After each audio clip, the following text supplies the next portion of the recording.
I broke no contact with my awful family, thinking things might be different this time around, but it's been worse than ever and I have nowhere to go. I just need to vent about this because I am incredibly depressed and I feel so alone. I went no contact with my family when I first left for college at 18. It lasted 2 years and then it eventually went low contact because I felt guilty about not talking to them. My mom was extremely abusive. She would strangle us, punch us in our backs, etc. You know how it goes. She never physically abused us when our dad was around, but the verbal abuse was enough to make him consider leaving her. Because of this, I have severe depression and PTSD and I had to go on medical leave from college. My mom begged me to come home for around 2 months before I gave in. I missed having a family and I am so stupid for being weak and giving in. Since I've been back, my mom has been doing weird things. She'll want me to get drunk with her, but I really can't drink alcohol because I'm on Celexa. When I refuse to drink, she'll give me the silent treatment for a few days. I'm always getting the silent treatment and it hurts.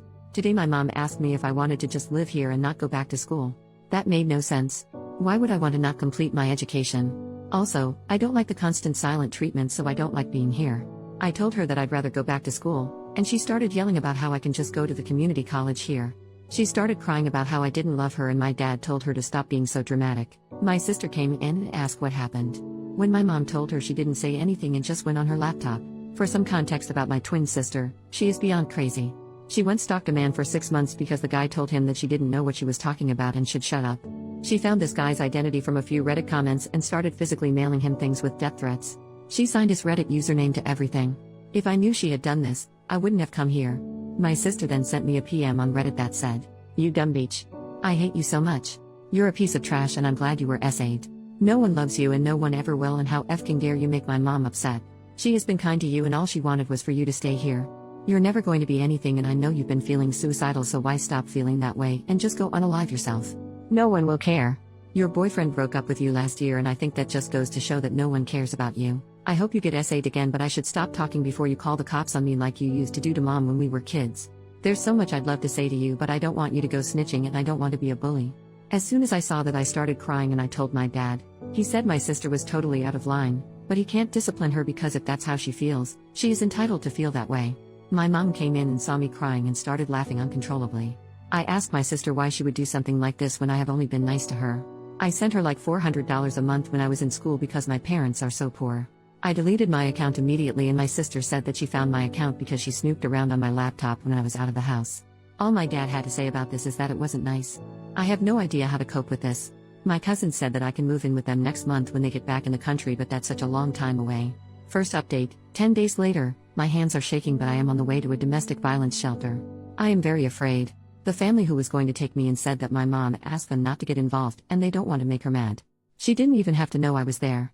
My entire family has known about the abuse and they tell me it's awful but have never done anything. Not a single thing.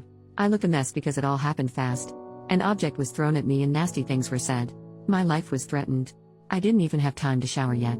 I am at the emergency room getting my medicine. The shelter is paying for it. I'm afraid of getting judged because I actually rolled out of bed and look so awful. But I had to escape. The shelter only gives me 30 days, so at my job interview I think I'll be honest and tell them I really need the job because I'm in a shelter. It's at a cinema, so that would be nice. My friend and her parents live in my college town and said I could stay there. I just have to buy my ticket. Thanks for the encouragement and I hope things will be okay for me. Edit. My dad keeps sending me texts telling me to call him immediately. I am not going to do that. Final update. Wow, so it's been nearly 3 years since I posted on this forum, desperate for help. For some reason, these posts just popped into my head after all this time, and rereading them I just want to hug my former self because I had forgotten how bad things were.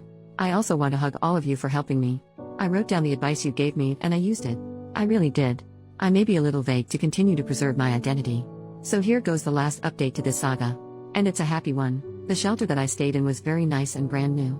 The staff told me how cramped the other one was, so I'm very lucky that I arrived when I did.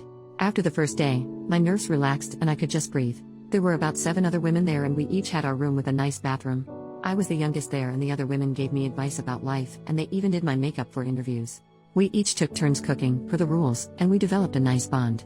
The staff was so amazing and they also talked to me about life. I felt so safe at this place because of the security. Oh, I almost forgot. A church group came to give quilts they had made for us and I still have mine. Sometimes I snuggle with it and think of how far I've come. I love that quilt and I wash it very carefully. We also had group and individual therapy which really helped. I know every shelter experience isn't like this, but please don't be afraid to just leave when things get bad. Family abuse counts as domestic violence. I was able to find a job that paid more than the movie theater offered, and I told them that I didn't plan on going back to school in the future. Yes, it was a lie, but there was no way I could afford rent by working at a movie theater. I decided to look for my own place instead of just staying with a friend that offered because I needed stability, and if things got bad, I didn't really have a support net and would have to start over. I had no reason to think things would go bad, but after leaving such a bad situation, I guess nothing felt secure for me anymore. I rented a room and my roommate was never home because he was a truck driver. I didn't feel very comfortable staying with an older man I didn't know, but I had very few options. He was very nice, and because our schedules never aligned, we left each other goodbye notes since we couldn't do it in person. I still have his note. I did go back to school the next semester when my medical leave was over, but not at my original school. I felt like I needed a fresh start, and my family knew about the old school anyway, so I applied to different schools. I got into a great school. I told my story, of everything I had survived, in the essay. When my sister told me that I wasn't going to be anything, she was wrong. And I think she knew she was wrong in her assessment of me. I graduated this year and I have stability that I've never known before. Although I'm a few years older than I wanted to be when I graduated, I realized that sort of thing doesn't even matter, and the medical leave was beneficial. I just got engaged to a lovely man with a lovely family. They always tell me they're my family, and I'm so close with my future mother-in-law. It still feels weird. I had food poisoning for the first time a few days ago, and my fiancé left the house at 2 a.m. to get Pedialyte just to make sure I was hydrated. And when I felt like I was never leaving the bathroom, he told me he was going to make lentil soup for me. I didn't have to ask or even say anything. When I was a kid and vomiting blood, my mom told me to go back to sleep. It feels nice to be treated this way, and sometimes I catch myself saying, "You don't have to," when he tries to do something nice to me. Anyway, he has 6 siblings and they're like the siblings I never had. I learned to value myself and put myself first. I wasn't loved as a child, and so I do things for myself that I didn't get. No one made me feel special, so I do it myself. I make it a point to buy flowers for myself weekly. A therapist recommended this to me, and it makes a difference. No one cared that I was sick as a child, so I make sure that I rest and relax without disruptions when I'm sick.